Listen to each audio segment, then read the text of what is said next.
Pour cette recette, on va utiliser de la farine de pois chiche qui a plusieurs avantages, dont le fait d'être sans gluten.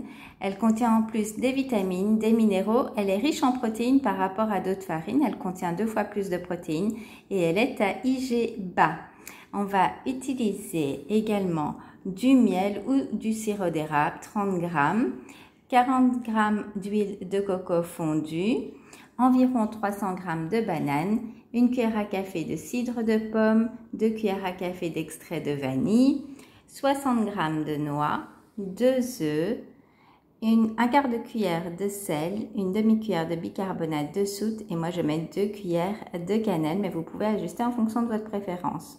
C'est très simple comme recette. Donc là, dans un mixeur, j'ai mis mes 300 g de bananes, les 2 œufs, je rajoute le miel. En fait, je vais mettre tous les ingrédients liquides au mixeur. C'est plus facile pour bien tout mixer et plus rapide aussi. Je vais rajouter la vanille,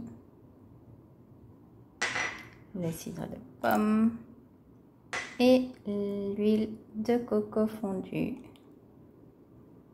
J'ai mis tous les ingrédients secs dans un bol. Donc il y a la farine, la cannelle, le sel et le bicarbonate.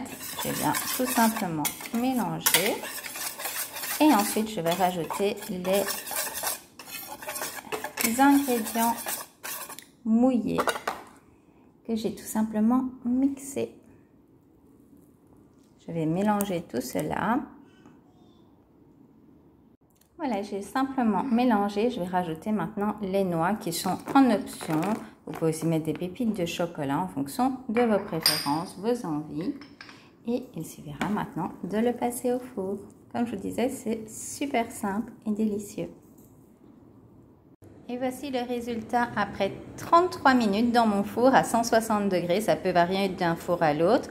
Je l'ai laissé refroidir environ 10 minutes ainsi. Et maintenant, je vais le transférer ici encore 10 minutes.